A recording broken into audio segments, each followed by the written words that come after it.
अगर आप वाकई किसी से प्यार करते हैं तो बड़े बनिए और माफ़ करना सीखिए, ताकि आपका प्यार और रिश्ता हमेशा कायम रहे।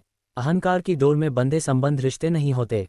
अगर आप अपने माता पिता और अपनी फैमिली से प्यार करते हैं तो चैनल को सब्सक्राइब करके बेल आइकन प्रेस करें और हमारे द्वारा प्रस्तुत की गई फैमिली कहानी सुनने का आनंद ले। कहानी दो भाइयों की है। दोनों ही बड़े स्नेह के साथ रहते थे। कोई चीज़ लाते तो एक दूसरे के परिवार के लिए भी अवश्य लाते। छोटा भाई भी सदा बड़े को आदर तथा सम्मान की दृष्टि से देखता। एक दिन किसी बात पर दोनों में कहा सुनी हो गई। बात बढ़ गई और छोटे भाई ने बड़े भाई को अपशब्द कह दिए। वहीं से दोनों के रिश्तों में खटास आ गई। पूरा 1 साल बीत गया लेकिन दोनों में से किसी ने भी एक दूसरे से बात करने की कोशिश नहीं की। जब छोटे भाई की बेटी की शादी का अवसर आया तो उसने सोचा कि बड़े बड़े ही होते हैं, मैं ही उन्हें मना लेता हूँ। उसने भाई से बीती बातों की क्षमा मांगी और घर का विवाह कार्य संभालने का निवेदन किया। लेकिन बड़ा भाई मन में बात लेकर बैठा था, इसलिए उसने विवाह में जाने से मना कर दिया। इससे छोटा भाई भी दुखी हुआ लेकिन उसने ठान लिया कि किसी भी तरह भाई को मना कर रहूंगा। विवाह के लिए काफ़ी कम दिन बचे थे। छोटे भाई के प्रयास लगातार जारी थे। एक दिन एक रिश्तेदार ने छोटे को बताया कि तुम्हारा बड़ा भाई रोज एक महाराज जी के पास सत्संग सुनने जाता है। उनकी सारी बातें भी वो मानता है। इसके बाद छोटा भाई उन संत के पास पहुंचा और पिछली सारी बात बताते हुए अपनी गलती के लिए क्षमा याचना की और पश्चाताप व्यक्त किया। उसने संत से निवेदन किया कि आप मेरी बेटी के विवाह में मेरे बड़े भाई को आने के लिए राजी कर दें।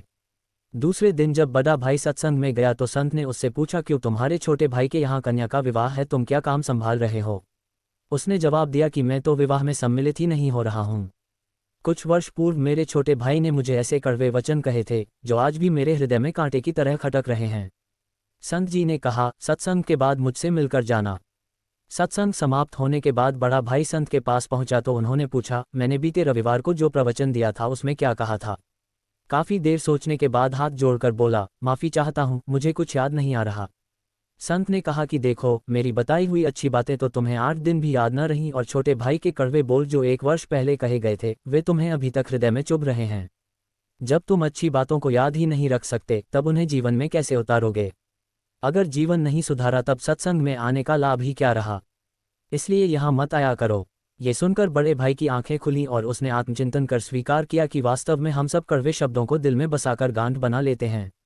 जीवन भर उसे सोचकर अपने मन में दूसरों के प्रति नफरत बढ़ाते जाते हैं, लेकिन बात करके उसे सुझाने का प्रयास नहीं करते क्योंकि हमारा अहंकार हम पर हावी होता है। इसके बाद बड़े भाई ने संत से भूल की क्षमा मांगी और अपने भाई को माफ़ कर दिया।